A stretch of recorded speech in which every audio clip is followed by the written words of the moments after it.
നമ്മുടെ കടയിൽ ചിക്കൻ്റെ ഏത് റെസിപ്പി ഉള്ളതെന്ന് ചോദിച്ച് വന്നിട്ടുണ്ടെങ്കിൽ ചിക്കൻ ബ്രെഡ് മാത്രമേ ഉള്ളൂ. കാരണം എന്താണെന്ന് വെച്ചാൽ ചിക്കൻ ബ്രെഡ് മിക്ക ആൾക്കാർക്ക് ഇഷ്ടമാണ്, എല്ലാവരും അതാ ചോദിച്ച് വരുന്നത്. പിന്നെയാണെങ്കിൽ എനിക്ക് ചിക്കൻ്റെ വേറൊരു ഐറ്റംസ് ഒക്കെ ഉണ്ടാക്കാനുള്ള സമയമില്ല, ഒന്നൊക്കെ ഞാൻ തന്നെ കയറി ഉണ്ടാക്കണം. അതുകൊണ്ട് ഞാൻ ചിക്കൻ ബ്രെഡ് മാത്രമേ ചിക്കൻ്റെ ഉണ്ടാക്കുള്ളൂ കേട്ടോ.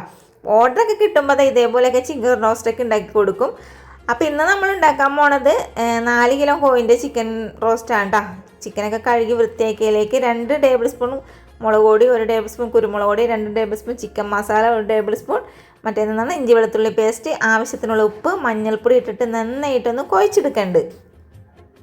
നമ്മളിപ്പോൾ ഒരു 4 കിലോ ചിക്കൻ റോസ്റ്റ് ഉണ്ടാക്കുന്ന കാര്യം പറയില്ലേ, ഈ ഒരു ചിക്കൻ റോസ്റ്റ് ഉണ്ടാക്കാനായിട്ട് വെറും 6 സവാള വെച്ചിട്ടാണ് ചെയ്യാൻ പോണത്. നല്ല കുറുകിയ ഗ്രേവിയോടുകൂടി 2 സവാള അരിഞ്ഞത് ഇതേപോലെ ഒന്ന് എണ്ണയിലിട്ടത് ഫ്രൈ ആക്കി എടുത്ത് വെച്ചിട്ടുണ്ട്. കരിഞ്ഞൊന്നും പോകട്ടെ, കരിഞ്ഞിട്ടുണ്ടെങ്കിൽ കഴിച്ച ചൊവ്വ ഉണ്ടാവും. ഇപ്പം ഈ വീടിയിരുന്ന് ഏതെങ്കിലും മുക്കിലും മൂലയിലിരുന്ന് കാണുന്ന ആൾക്കാർ താടിക്കും കൈ കൊടുത്തിരുന്ന് ആലോചിക്കണ്ടാവും, 4 കിലോ ചിക്കൻ ഇവള് 6 സവാള വെച്ചിട്ട് എങ്ങനെ ഉണ്ടാക്കുമെന്ന്. വാടോ കാണിച്ചു തരാടോ. ഇതാ ഉരുളിയിലേക്ക് കുറച്ച് വെളിച്ചെണ്ണയും ഒഴിച്ചിട്ട് 4 സവാള അരിഞ്ഞതും കൂടി ഇട്ട് കൊടുത്തിട്ടുണ്ട്. കറികൾക്ക് നല്ല തിക്ക് ഗ്രേവി കിട്ടാനായിട്ട് സവാളയ്ക്ക് അരിയുമ്പോൾ നീളത്തിൽ അരിയാൻ നോക്കണം കേട്ടോ. ഇനി ഞാൻ സവാള പെട്ടെന്ന് വഴണ്ടി കിട്ടാനായിട്ട് കുറച്ച് ഉപ്പും കൂടി ചേർത്ത് കൊടുത്തിട്ടുണ്ട്. എന്നിട്ട് എല്ലാം കൂടി ഇളക്കി കൂട്ടിയിട്ട് ഒന്ന് മൂടി വെച്ച് കൊടുക്കുന്നുണ്ട്. ഇതിൻ്റെ ഇടയിൽ മൂടി തുറന്ന് സവാള വറ്റാൻ നോക്കിയപ്പോൾ എണ്ണയുടെ കുറവുണ്ടായിരുന്നു. ഞാനപ്പോൾ ആദ്യം സവാള വറുത്ത എണ്ണയില്ലേ അതും കുറച്ച് ഒഴിച്ചു കൊടുത്ത്.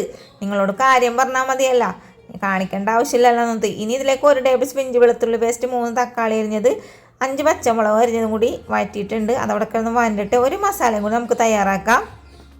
ചട്ടിയിലേക്ക് 1 ടേബിൾ സ്പൂൺ പച്ചമല്ലി, 1 ടേബിൾ സ്പൂൺ പെരിഞ്ചീരകം, 1.5 ടേബിൾ സ്പൂൺ എരിവുള്ള മുളക് പൊടി, എരിവില്ലാത്ത മുളക് പൊടിയും കൂടി മിക്സ് ചെയ്തതാണ് കേട്ടോ. അത് ഞാൻ ചൂടാക്കാനായിട്ട് അടുപ്പിലേക്ക് വെച്ച് കൊടുക്കുന്നുണ്ട്. അതിൻ്റെ ഇടയിൽ ഞാൻ ഇവിടെ ഇളക്കി കൊടുക്കുന്നുണ്ട് കേട്ടോ.